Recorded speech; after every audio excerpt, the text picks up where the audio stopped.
Tu peux être seul, tu peux avoir peur, tu peux être malade, reste fidèle. Il peut te délivrer, il peut te glorifier. Une chose que tu dois faire, sois fidèle.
Nous remercions le groupe Witness of God qui nous rappelle que nous devons être fidèles.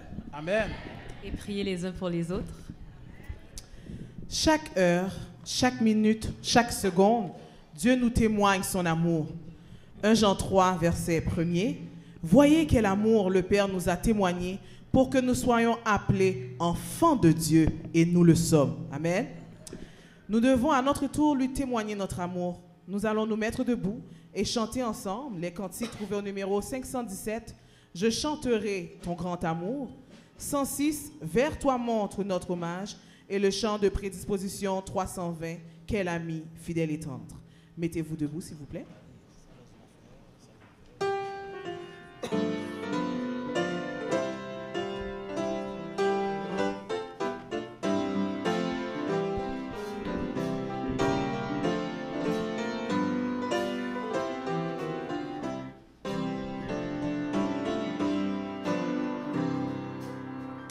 Je chanterai ton grand amour, l'hiver, l'été, la nuit, le jour, car cet amour est éternel, si grand et pourtant si réel, si grand et pourtant si réel, toujours, je chanterai ton grand amour. Toujours,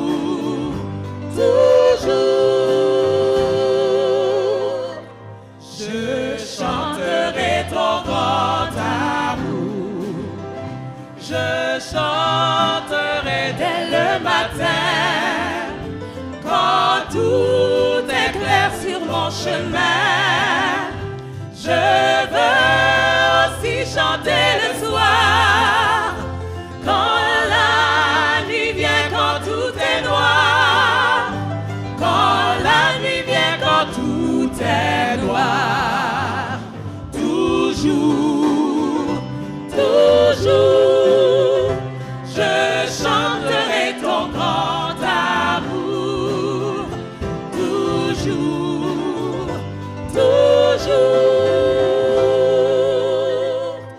je chanterai ton grand amour.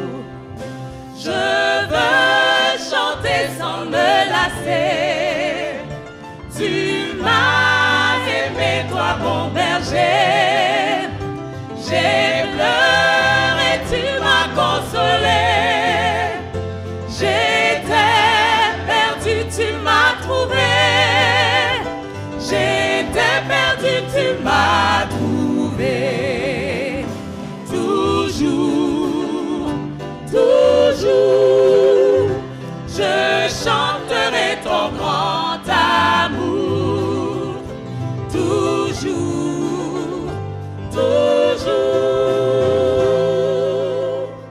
je chanterai ton grand amour.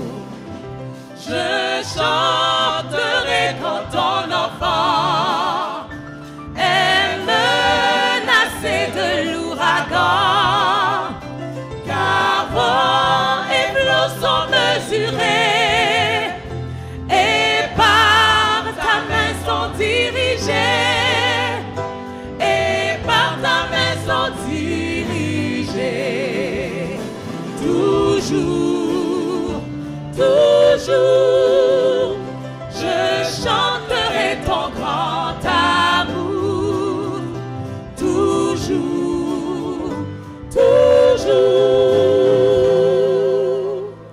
je chanterai ton grand amour.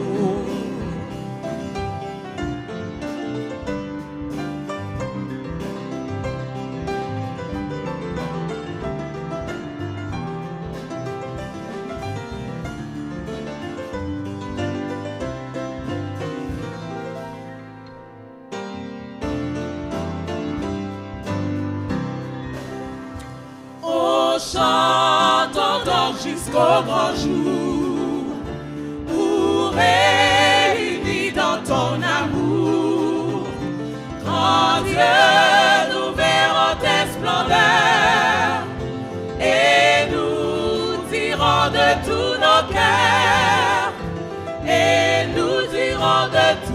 nos cœurs.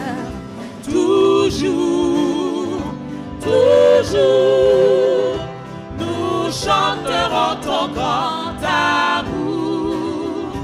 Toujours, toujours, nous chanterons ton grand amour. Numéro 106.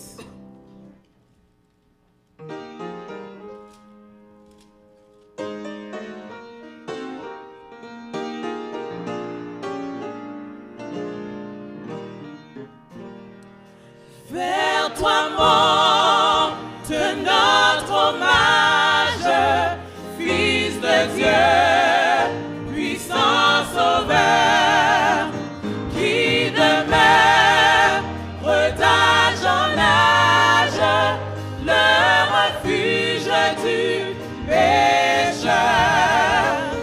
Loué soit ton amour, loué soit à jamais. Ton nom Jésus, ta gloire et tes bienfaits. Loué soit ton amour, loué soit à jamais. Ton nom, ta gloire et tes bienfaits. De toi vient la délivrance, tu payas notre rançon. Quelle espérance, la paix et la guérison. Loué soit ton amour, loué soit à jamais. Ton nom Jésus, ta gloire et tes bienfaits. Loué soit ton amour, loué soit à jamais. Ton nom, ta gloire et tes bienfaits. Au cœur, sous ta bannière, est le peuple racheté qui marche dans ta lumière vers la céleste cité. Loué soit ton amour, loué soit à jamais. Ton nom Jésus, ta gloire et tes bienfaits. Loué soit ton amour, loué soit à jamais. Ton nom, ta gloire et tes bienfaits. Par ta divine parole, tu l'enseignes, tu l'instruis, et par l'Esprit qui console, sûrement tu le conduis. Loué soit ton amour, loué soit à jamais. Ton nom Jésus, ta gloire et tes bienfaits. Loué soit ton amour, loué soit à jamais. Ton nom, ta gloire et tes bienfaits.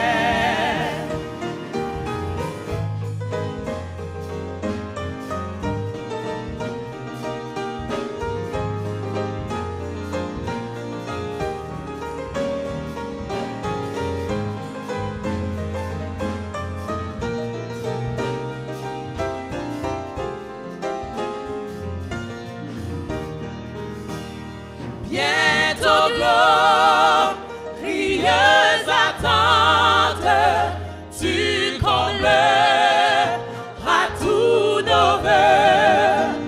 Sur la nuit étincelante, tu viendras à nous des cieux.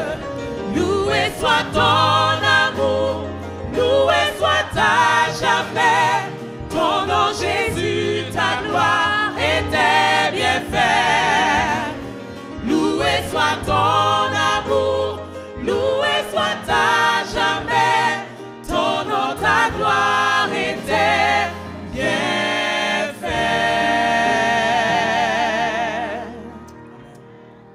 320.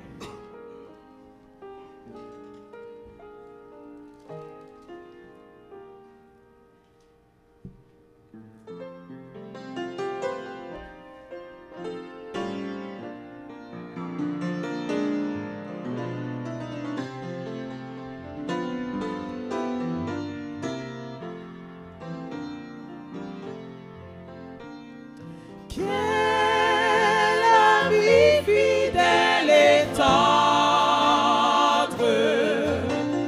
nous avons en Jésus-Christ, toujours prêt à nous entendre, à répondre à notre cri.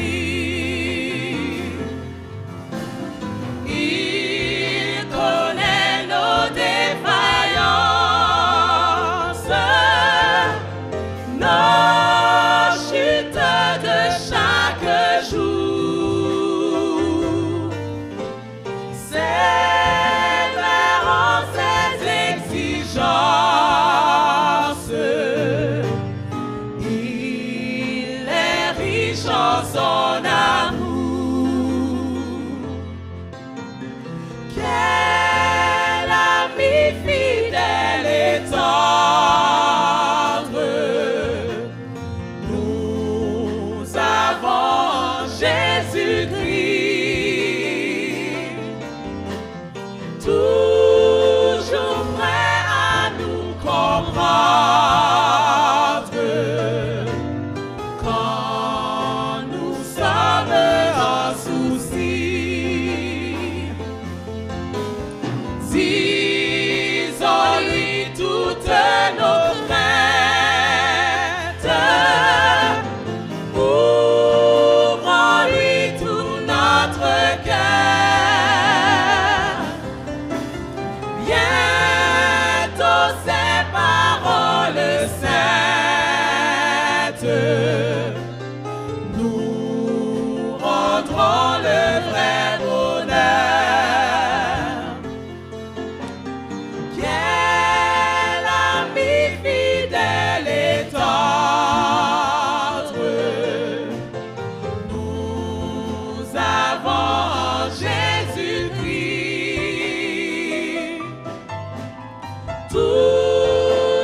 chers frères et sœurs et amis visiteurs, chers jeunes, bon sabbat à tous. Bon sabbat. Je rends gloire à Dieu du privilège qu'il m'offre de venir ici pour présenter le message. Je remercie le corps pastoral et enseignant. Je remercie aussi la direction de la jeunesse pour m'avoir donné l'opportunité de présenter ici. Comme le frère Fred a dit, demain c'est mon jour J. C'est intéressant de vivre certains moments. Des fois on en parle, mais quand on le vit, on comprend certaines choses. C'est beaucoup de pression, c'est beaucoup de préparation. Et ce que je réalise aussi, c'est qu'il y a beaucoup d'anticipation dans tout ça. Maintenant, j'ai hâte. Et je comprends un peu mieux Christ quand il dit qu'il est le mari, notre époux, et qu'il a hâte d'être avec nous. Malheureusement, il nous attend, parce que lui, il a hâte, mais nous tardons. J'espère que nous puissions comprendre notre rôle en tant que fiancés et de nous proposer le plus rapidement possible afin de rejoindre notre époux dans le ciel. Aussi, j'ai appris une autre chose. Je sais pourquoi Dieu a dit de se marier qu'une fois. C'est beaucoup, ok? Beaucoup de préparation. Après, une fois, vous ne voulez plus le faire. Oui, c'est pour la fidélité, mais aussi, c'est moins de tracas.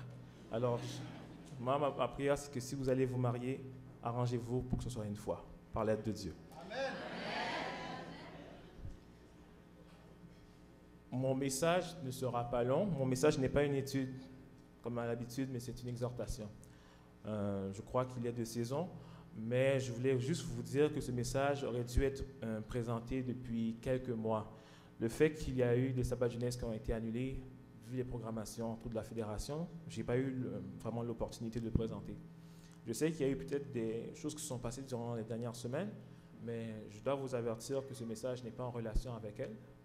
Elles sont vraiment de manière générale. Alors, si jamais vous voyez certains textes ou certains passages ou même certaines mentions que je dis, ce n'est pour personne en particulier, mais c'est pour l'Église en général. Alors, je vous le dis d'avance. Courbons la tête pour la prière. Tendre Père des cieux, je ne suis que de l'argile et imparfait. Mais Seigneur, tu es le potier par excellence. Je te demande de me donner ton Esprit Saint afin que je puisse présenter de manière claire et concise ton message aux autres. Fais qu'ils ne puissent pas me voir, mais te voir à travers moi, et que nous soyons tous édifiés à salut. Garde-nous en ta paix et en ta grâce, au nom de ton Fils Jésus. Amen. Nous vivons dans les moments les plus cruciaux de l'histoire de l'humanité.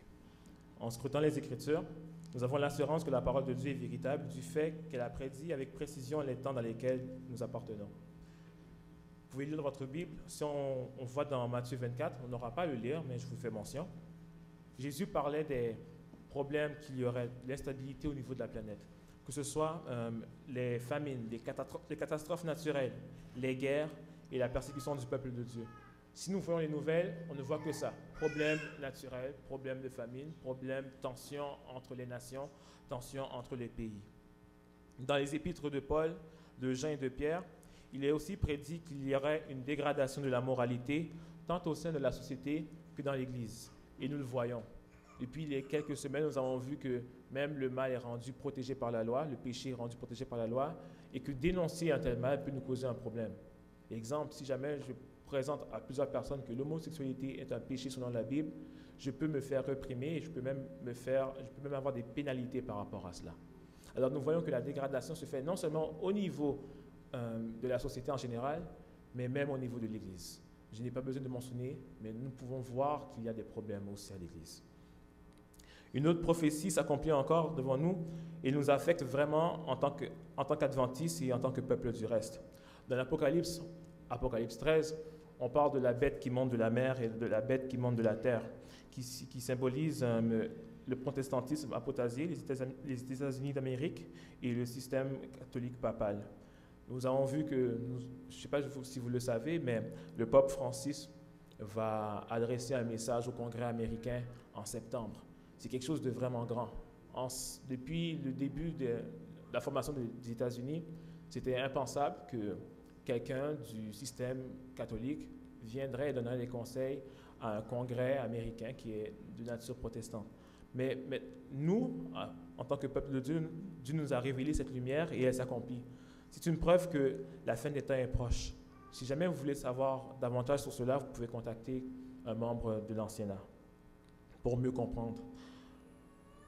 Maintenant que tout ça se passe, qu'est-ce que nous devons faire? Quelle est notre attitude par rapport à la situation? Quel est notre rôle à jouer? Nous allons lire le verset de méditation qui est dans Luc 1, verset 17. Luc 1, verset 17. Ce texte s'adressait à Jean le Baptiste qui devait préparer la voie du Seigneur. Et ce texte-là est aussi pour nous. Nous allons le lire ensemble. Il marchera devant Dieu avec l'esprit et la puissance d'Élie pour ramener le cœur des pères vers les enfants et les rebelles à la sagesse des justes, afin de préparer au Seigneur un peuple bien disposé. Voici notre rôle dans les temps de la fin. C'est de réunir un peuple, de ramener les cœurs des pères vers les enfants, d'être des réparateurs de brèches et de nous préparer au second retour de Christ. C'est le but d'être adventiste. Il ne faut jamais oublier ça, malgré qu'on fait plein de choses pour la communauté. Peut-être qu'on peut chanter aussi. Mais notre but premier, c'est de préparer un peuple au retour de Christ. Je veux mettre l'accent sur ramener le cœur des pères sur les enfants et ramener les rebelles à la sagesse des justes.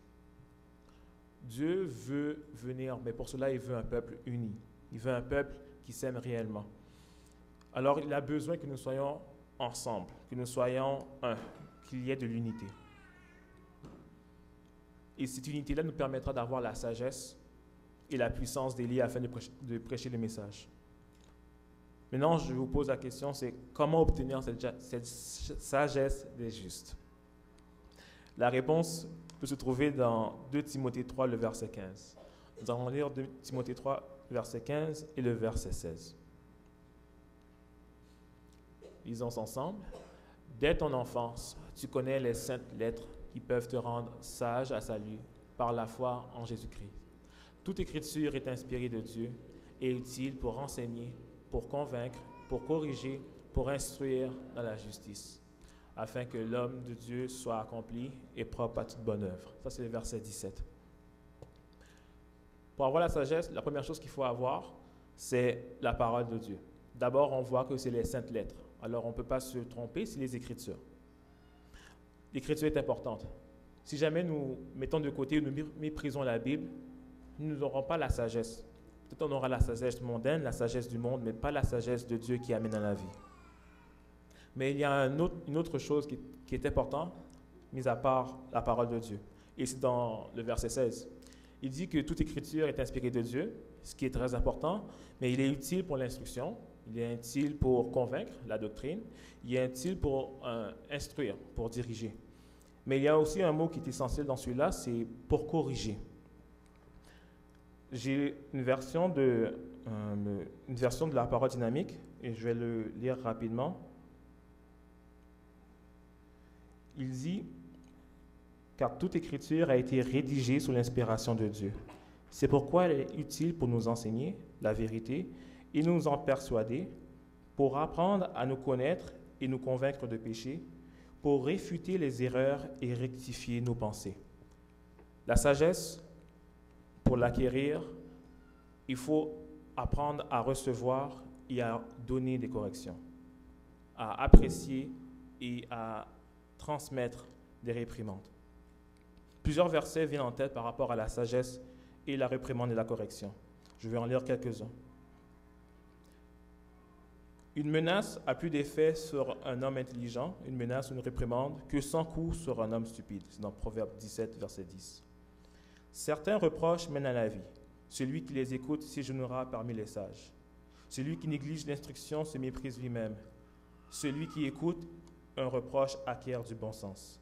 Proverbe 15, versets 31 et 32. Le bâton et le reproche procurent la sagesse, tandis que l'enfant livré à lui-même fait la honte de sa mère. Proverbe 29, verset 15. L'Église a besoin de réprimandes et a besoin de reproches. Si jamais on considère l'Église comme une femme, on pourrait me transmettre ou bien réinterpréter ce verset comme, dans le Proverbe 29, verset 15, le bâton ou bien juste le reproche procure la sagesse, tandis que des membres livrés à lui-même fait la honte de l'Église. Très important de comprendre que la reproche n'est pas une mesure disciplinaire juste pour nous abaisser, mais nous faire comprendre à quel point il est important de connaître la sagesse. Aujourd'hui, ce sera une exhortation pratique.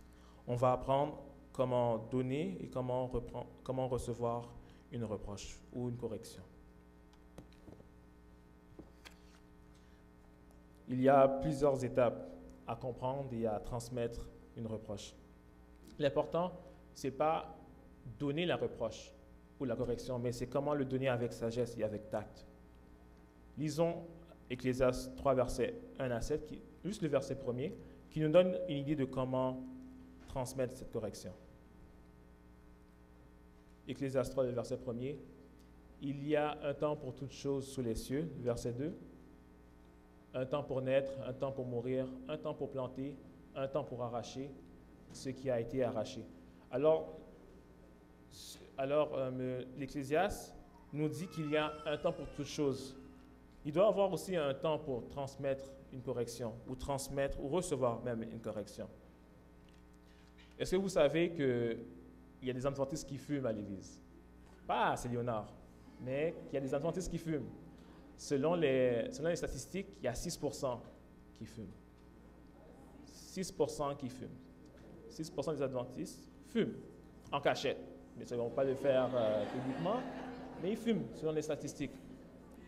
Je vous pose la question, si jamais vous verrez un frère ou une sœur qui prendrait une cigarette et qui fumerait, que feriez-vous?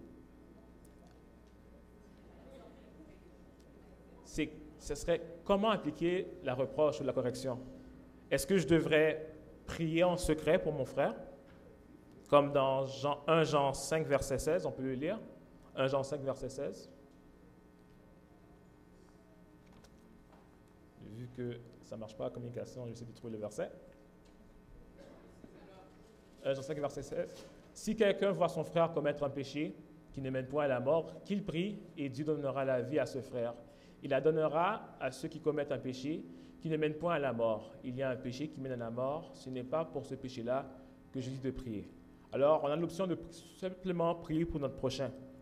Dans Matthieu 18, le verset 15, et Luc 17, verset 3, il nous dit aussi qu'il peut avoir un temps pour donner une reproche personnelle à son frère. Luc 17, verset 3 dit, « Prenez garde à vous-même, si ton frère a péché, reprends-le, et s'il se répand, pardonne-lui. » Est-ce que c'est le moment de le parler? Ou dans le Matthieu 18, le verset 15, ça on peut le lire, ça on peut le trouver. « Si ton frère a péché, va et reprends-le », c'est le même verset. Est-ce que c'est le temps pour une reproche publique devant le peuple? On peut trouver ça dans 1 Timothée 5, verset 20. Quelqu'un peut le lire? OK. Ceux qui pêchent, reprends-les devant tous, afin que les autres aussi éprouvent de la crainte. Alors, tous ces textes sont des versets bibliques. La question à savoir, c'est lequel utiliser et à quel moment. C'est ça la sagesse. Maintenant, nous allons faire en étapes. Quand quelqu'un fume une cigarette, que dois-je faire? La première étape, merci. La vérité sort de la bouche des jeunes. Amen. La première chose, c'est de prier. C'est de prier. Parce que la prière n'est pas seulement pour lui, mais pour nous. La prière nous permet de nous regarder nous-mêmes avant de parler de quelqu'un. Est-ce que je suis coupable du péché que j'ai vu de mon frère? Est-ce que c'est un message de Dieu qui me dit de faire attention à moi-même pour ne pas tomber dans le même piège que mon frère? Il y a un pasteur qui avait parlé de l'histoire d'une femme qui venait d'être convertie, qui devait apporter la nourriture dans un dîner communautaire. Et elle a décidé d'apporter du jello. Je ne sais pas s'il y a des amateurs de jello. Je suis désolé de vous le dire, mais dans certains jello, il y a de la gélatine. Et dans la gélatine, des fois, il y a du porc. Alors, elle ne savait pas, elle a amené son jello dans le dîner communautaire. Il y a une sœur de l'autre coin de la table qui a remarqué ce jello. Alors, elle s'est levée, elle a dit, « Comment tu peux amener du porc dans la maison de Dieu? » Et elle a expliqué pourquoi il y avait du porc dans le jello. Ce qui est intéressant, c'est que la madame qui venait d'être convertie connaissait cette dame-là. Et elle savait que cette dame-là consommait du café.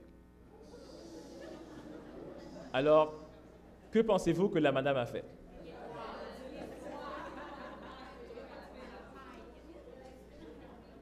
Elle a remercié la madame de la reproche et elle a remercié Dieu du fait que maintenant elle sait qu'il y a du porc dans la gélatine et elle n'a plus pris de gélo de toute sa vie. C'est difficile, mais cette femme-là avait de la sagesse. Il a apprécié le reproche. Et ça l'a amené justement à mieux connaître Dieu et à mieux servir Dieu. Je prends ce texte-là parce que la madame n'avait pas besoin d'avoir cette reproche de cette manière pour comprendre et pour l'accepter. Et ça, c'est quelque chose que je dois vous dire. Moi, il la reproche, je l'accepte normalement. Okay? Quand mon père me fait une reproche, je vais l'accepter. Mon père est là, vous pouvez le demander. Quand ma mère me fait une reproche, c'est autre chose. Okay? À 90%, elle a raison. Mais à 80%, je vais répliquer. Mais je veux savoir. Et à chaque fois que je m'assois et je me remets en conscience, je réalise qu'elle a raison et je réalise quelque chose de bien aussi. Dieu nous permet d'avoir des reproches qui sont peut-être durs pour deux raisons. La première, c'est pour tester notre patience. Okay? Dieu veut nous tester. Dieu veut nous apprendre à être patient, même si des fois on nous froisse du mauvais côté. Okay? La deuxième raison, c'est parce que des fois nous avons des amis qui ne seront jamais capables de nous dire les reproches. Nous avons des amis qui ne nous disent rien. Et des fois, Dieu utilise les seules personnes qui peuvent vraiment nous parler. Alors, chers jeunes, si jamais, même adultes, si jamais quelqu'un vous fait une reproche qui n'est pas peut-être de la meilleure manière possible, pensez qu'elle vient de Dieu quand même. Et acceptez-le. Si jamais c'est vrai, acceptez-le. Et soyez patients. Est-ce que je donne le bénéfice du doute avant de reprendre mon prochain? C'est toujours dans l'étape de prier. Est-ce que je suis jaloux de cette personne-là? Est-ce que j'ai une mauvaise opinion de cette personne-là? Est-ce que ce frère, quand il pêche, était un péché accidentel? Un péché qui ne se reproduira plus? Ou bien est-ce un péché constant qui nécessite que je prie et que j'aille le voir? Est-ce que je suis moi-même dans ce péché-là? Est-ce que j'ai eu la victoire sous cette faute? Est-ce que mon prochain a quelque chose contre moi? Est-ce que je suis simplement une personne critique? Est-ce que cette personne qui est tombée par ma faute ou par mon exemple? Est-ce que j'ai rien fait pour prévenir ce mal? Est-ce que ce péché que ce frère a fait est resté secret ou est-ce que je l'ai délaté ou je l'ai partagé avec des personnes qui n'avaient pas à le savoir? Tout ça doit être pris en considération lorsqu'on voit quelqu'un tomber, avant même de parler. Il faut prier et savoir, est-ce que je suis la bonne personne pour remédier au problème? Il y a un verset qui dit, retire la paille de ton frère, mais avant, retire la poutre de tes yeux. Il y a une raison pour cela. C'est parce que retirer de la paille de ton frère nécessite de la précision. Retirer de la poutre, j'imagine que c'est assez facile. Mais il faut être correct pour retirer la paille de ton frère. Je sais que si jamais vous allez chez un docteur, vous n'allez pas vouloir qu'il vous opère s'il ne lave pas ses mains. Pourquoi? Sinon, il risque d'infection. Alors, si jamais vous donnez des conseils ou une reproche à votre frère et que vous-même, vous avez des problèmes, vous causez plus de mal que de bien. Alors, nous devons faire attention. Est-ce que la Bible me donne des conseils avant de parler à mon frère? Est-ce que j'ai besoin moi-même de conseils avant d'aller plus loin? C'est tous des conseils qu'il faut se demander avant même de parler à son frère. La deuxième chose qu'il nous demande de faire, la deuxième étape, c'est encore de continuer à prier. Je veux qu'on lise 1 Timothée 2, verset 1. 1 Timothée 2, le verset 1. J'exhorte donc avant toute chose à faire des prières, des supplications, des requêtes, des actions de grâce pour tous les hommes. Et c'est vraiment important. Dieu met l'accent sur prier pour nos frères et nos sœurs, surtout s'ils tombent en faute. J'ai bien aimé le chant de Witness of God, d'ailleurs je les remercie pour les 2 morceaux, qui parlait de prier pour un et que la personne prie pour nous. Des fois, nous sautons cette étape Et nous allons des fois à l'étape 3 avant même de prier pour nos frères et sœurs, ce qui est vraiment dommage. La deuxième étape, c'est l'importance d'une reproche personnelle. Ça veut dire, si jamais je vois mon frère, par exemple, qui fume encore la cigarette, et que je prie pour lui, et que je vois qu'il continue, maintenant, c'est le moment où peut-être que je devrais parler. Des fois, il y a des choses que notre frère, notre sœur fait, qu'il est notre responsabilité de le parler. On peut lire Jude, versets 22 et 23. Même quand nous parlons ou nous faisons une reproche, il y a des manières de le dire. Des fois, une parole douce est suffisante. Des fois, il faut une parole sévère parce que la situation est grave. Alors, on peut lire rapidement Jude 1, versets 22 et 23. Reprenez les uns ceux qui contestent, sauvez-en d'autres en les arrachant du feu.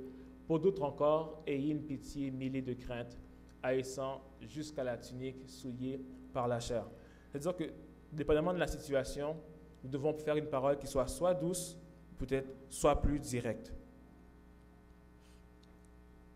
Avant de parler, ou bien en parlant, est-ce que je parle d'une manière à éprouver, à descendre la défense de la personne, ou bien est-ce que je parle pour l'amener à être plus orgueilleux ou à se renfermer? Est-ce que je parle au bon moment, ou bien je devrais attendre une meilleure place ou un meilleur moment pour parler à mon frère? Il y a beaucoup de personnes qui éprouvent le désir de parler directement et de battre le fer pendant qu'il est chaud. Et des fois, ils le mettent au sens littéraire. Puisque la personne est chaude, c'est là qu'il faut que je batte. Mais des fois, il y a un meilleur moment pour parler à son frère. Est-ce que je suis la personne désignée pour le faire? Est-ce que cette personne-là doit avoir, pas un traitement de faveur, mais une approche différente? Soit parce qu'il est inconscient, soit parce qu'il est jeune, soit parce qu'il ne connaît pas toutes les bases. Des fois, nous attendons à ça, tandis que la personne ne peut qu'arriver qu'à ça. Je suis sûr qu'on ne demandera pas à un paraplégique de courir. Alors, il faut comprendre aussi la limite de chacun. Et aussi, même une reproche qu'on fait à peut-être nos anciens, nos adultes ou nos plus vieux, il faut le faire avec respect et amour. Il y a un texte, c'est dans 1 Timothée 2, le verset 1er. Quand je l'ai lu, j'étais vraiment surpris, je ne savais pas que ça existait. Mais on va lire ensemble 1 Timothée 2, verset 1er. 1 Timothée 2, verset 1er. C'est celui-là? Oh, je m'excuse, c'est 1 Timothée 5, verset 1er. Pardon. 1 Timothée 5, verset 1er. Ne réprimande pas durement le vieillard, mais exhorte-le comme un père. Exhorte les jeunes gens comme des frères. Alors, si jamais j'ai quelqu'un qui est d'autorité, qui a fait une reproche et que je dois le parler, je ne peux pas le parler comme mon égal ou le rabaisser devant les autres, ou le rabaisser même en privé. Il faut que je le voie et que je parle avec lui comme un père. Pourquoi? Parce que c'est de cette manière-là que la personne peut s'ouvrir et reconnaître son tort et avancer. Il y a beaucoup de problèmes avec la reproche. Des fois, on ne veut pas reprocher parce que nous n'aimons pas. Je veux qu'on lise, je pense que c'est Deutéronome. Parce que là, je perds mon texte. C'est ça, c'est Lévitique 19, verset 17. Je m'excuse. Lévitique 19, verset 17. Des fois, nous ne faisons pas de reproches parce que nous n'aimons pas. Mais Dieu nous demande de faire des reproches pour sauver autrui. Alors, lisons ensemble, si on peut le lire. « Tu ne haïras point ton frère dans ton cœur. Tu auras soin de le reprendre ton prochain, mais tu ne chargeras point d'un péché à cause de lui. » Alors, Dieu considère que ne pas dire une reproche quand il faut le dire à son frère comme haïr son frère. Des fois, nous restons assis et nous attendons que notre frère tombe pour mieux l'accuser, ou parce que nous savons que Dieu va le punir. Tandis que nous devrions tout faire, même des fois le parler, pour pouvoir le sauver d'un problème. Des fois, la meilleure parole est le silence. Je ne sais pas si vous connaissez l'adage ou le proverbe qui dit que le silence, c'est d'or. En anglais, c'est « silence is eloquence », c'est l'éloquence. On parle plus en ne disant rien des fois que si on parlait pendant 20 minutes. Des fois, parler ou ne rien dire, garder le silence, permet à la personne de prendre conscience de son état afin qu'il puisse réfléchir et, si Dieu le permet, retourner de ses mauvaises voies. Dans la Bible, on a vu comment Jésus avait parlé à Hérode. Quand Hérode l'avait questionné juste avant sa crucifixion, Hérode lui posait plein de questions, mais Jésus le répondait par le silence. Et ce silence-là était plus sévère que si Jésus avait parlé. Parce que Hérode était orgueilleux. Je pense que si Jésus avait parlé, ça aurait eu moins d'impact que s'il avait gardé le silence. En gardant le silence, il a même plus énervé Hérode parce qu'il a vu que tout son pompage, toute sa prestance ne valait rien devant Jésus. Alors des fois, même le silence est conseillé.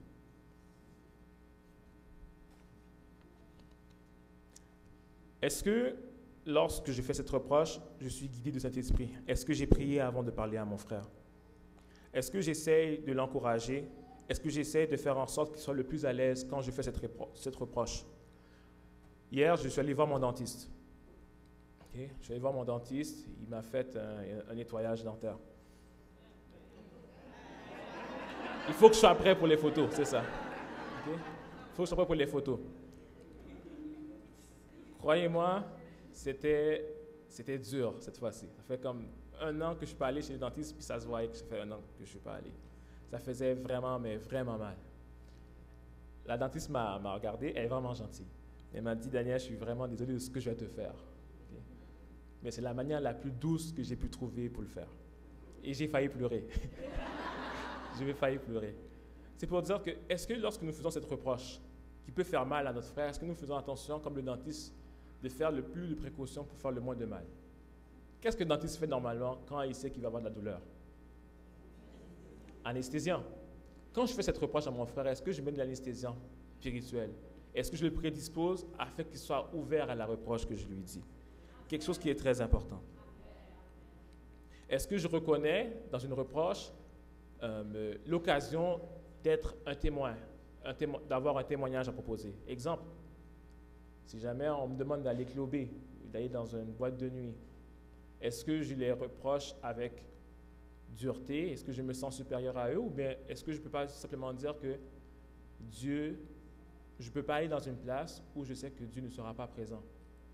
Parce que quand on dit d'une bonne manière, d'une manière à présenter Dieu, certains gens pourront nous poser des questions. Et même s'ils ne sont pas d'accord au début, mais ils vont respecter notre foi et même respecter notre Dieu.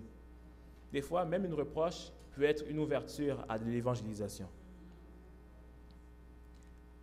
Maintenant, la question qu'on veut tous savoir, c'est quand est-ce qu'on peut rendre ça public devant tout le monde? Et dans la Bible, ce que j'ai vu, c'est qu'il y a très peu de cas où il faut faire une reproche publique. Une chose est sûre, c'est qu'on ne peut pas faire une reproche publique par rapport à une personne, sous certaines conditions. Moïse a donné à Israël des instructions par rapport à une reproche publique. On doit faire une reproche publique lorsqu'il y a idolâtrie, lorsqu'il y a un péché qui suscite une rébellion. Exemple, je ne sais pas, il y a adultère, il y a eu plusieurs étapes qui a été faites, mais qui n'a pas eu d'effet, alors on amène plus loin. Ça, c'est un exemple de rébellion institutionnelle. Est-ce qu'il y a de la fausse doctrine? Lorsqu'il y a de la fausse doctrine qui peut amener le peuple à être confus, il faut qu'il y ait une reproche publique. Est-ce qu'il y a une rébellion dans la maison ou dans l'église? Si jamais il y a quelqu'un qui est rebelle dans sa maison ou qui est rebelle au niveau de l'église et qui est une mauvaise influence pour les autres, il peut y avoir aussi une reproche publique. Et même là, il faut le faire avec amour. Je vous ai donné beaucoup d'exemples à comment donner une reproche, à comment transmettre peut-être ou corriger quelqu'un, de manière à ce qu'il soit ouvert et aussi de manière à qu'il puisse vraiment reconnaître son état et revenir. Mais que faire si nous recevons une reproche d'une personne? La première chose à faire, c'est de prier aussi. Parce que nous sommes tous orgueilleux. Des fois, quelqu'un peut nous dire quelque chose, on va l'accepter, mais peut-être qu'un plus jeune va nous le dire et on va commencer à gonfler sa poitrine. Il y a un verset, c'est dans le Proverbe, je pense qu'on le connaît, Proverbe 28, le verset 13. On peut le lire si on peut le trouver. le Proverbe 28, verset 13.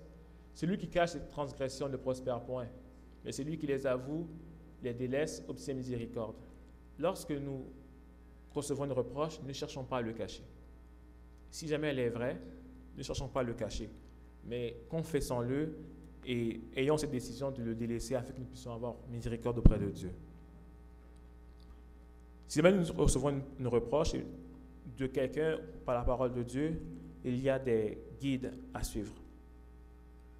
Si jamais c'est un péché secret, seulement connu de Dieu, nous devrions seulement le confesser à Dieu.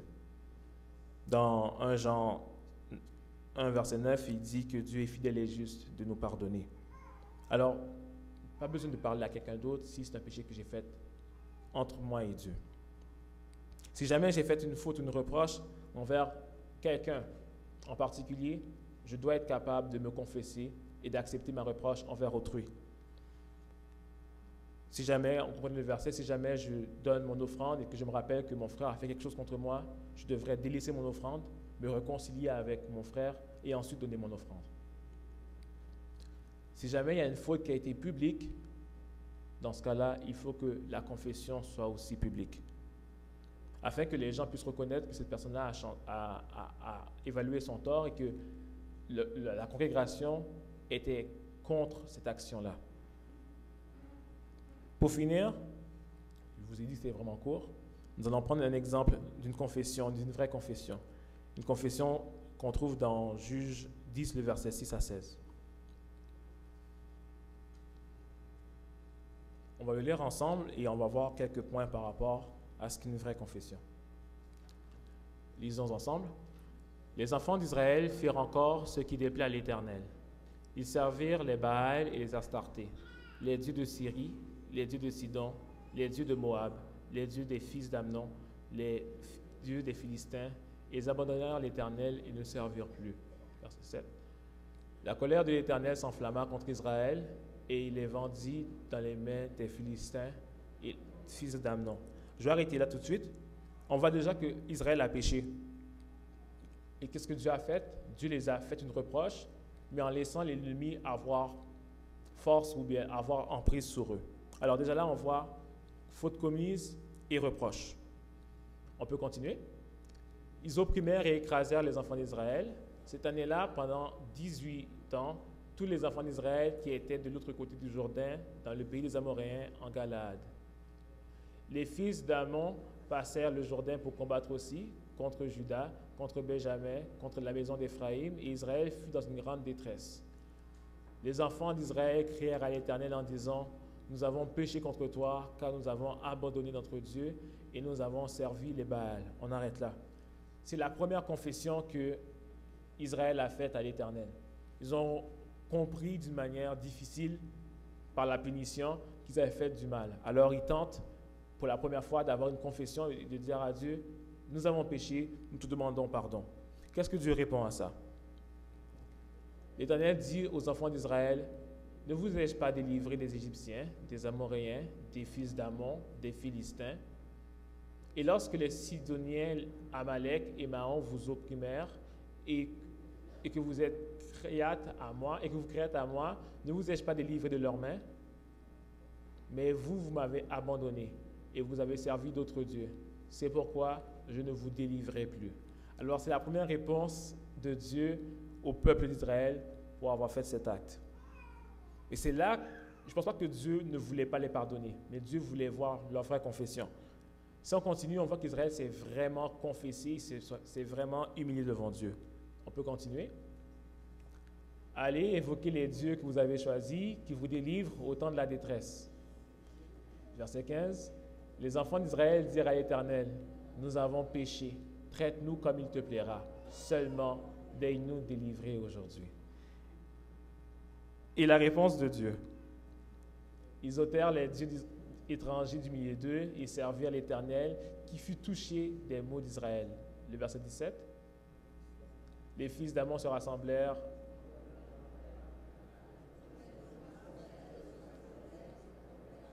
Verset 18.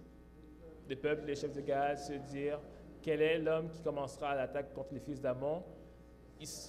de tous les habitants de Galaad, le verset 19. Passe le verset 10, c'est le prochain chapitre. Ok, c'est Jephthé qui arrive. Jephthé arrive puis il délivre le peuple d'Israël. Okay? Mais ce que je vais vous montrer, c'est comment il y a eu une confession. D'abord, ils ont péché, Dieu les a fait une reproche.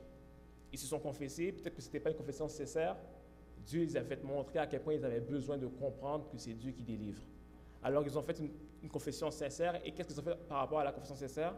C'est qu'ils ont enlevé les faux dieux qui étaient parmi eux. Une vraie confession demande toujours un changement de vie.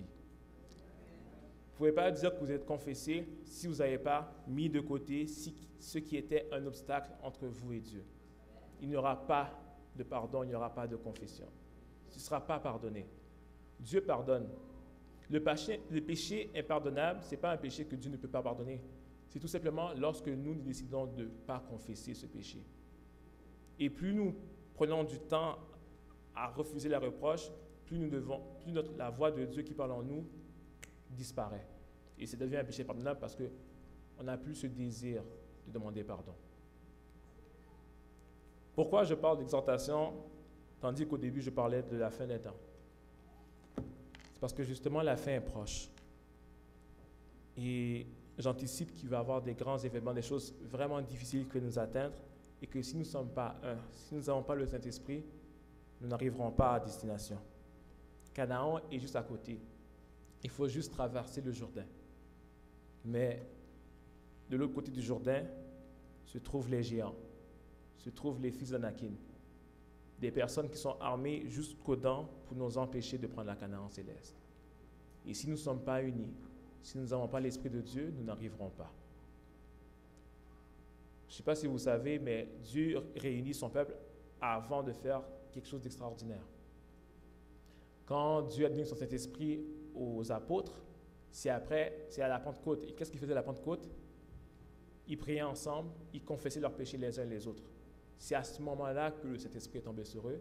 C'est à cet instant-là qu'ils ont fait des grands miracles au milieu de l'Église. Si notre Église est malade, si notre Église est pauvre dans la puissance et dans le Saint-Esprit, c'est parce qu'il y a un manque d'amour. Nous ne sommes pas un. Et nous avons besoin de ces reproches pour être sages. Ne faisons pas comme les fous, les sensés, de reprimer ou de mépriser les reproches, mais de les accepter et de changer pour la gloire de Dieu. Ma prière pour vous et pour moi, c'est que nous puissions vraiment nous aimer en dépit de nos fautes, nous aimer assez pour donner des bonnes reproches avec tact et amour, mais aussi de les recevoir et de changer. Que Dieu vous bénisse et nous permette tous d'être un pour marcher avec puissance pour le salut de tous. Amen.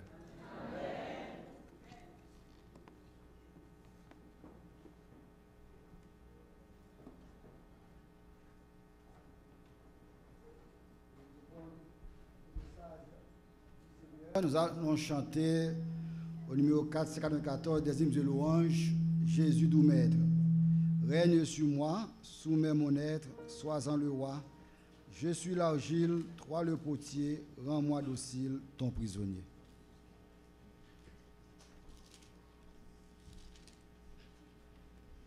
Debout, s'il vous plaît.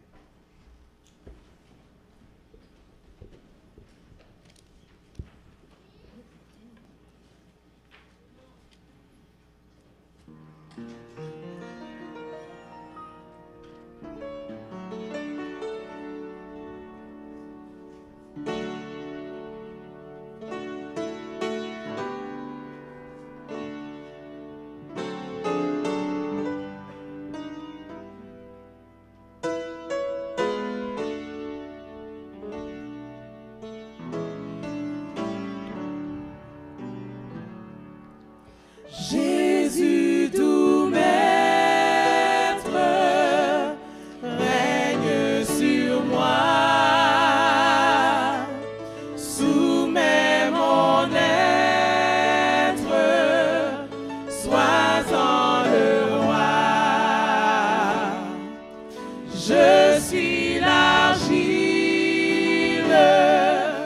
toi le potier.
Je m'abandonne, Jésus, à toi. Détruis, pardonne tout mal en moi. Remplis mon âme de ton esprit.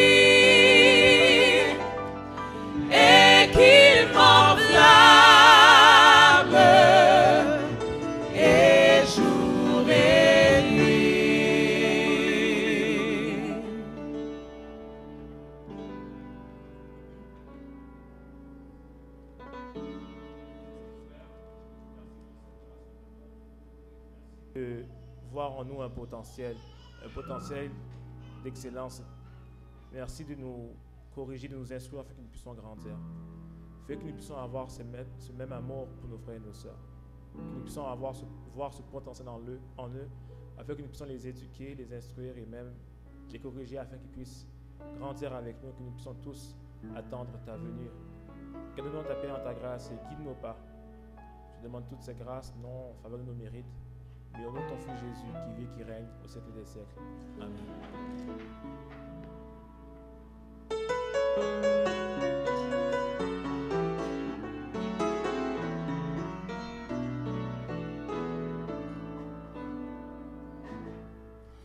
Que la paix de Dieu reste dans vos cœurs.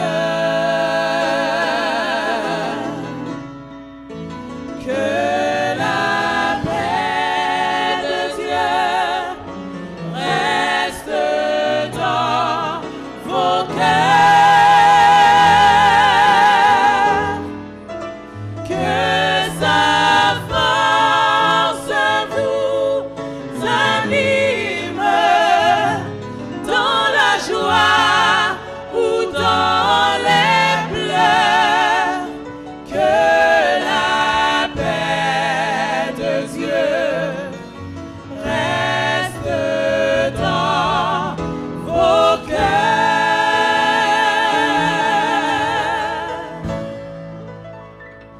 Pour la sortie, nous chanterons les strophes du numéro 274 sur ce fécond salut du monde.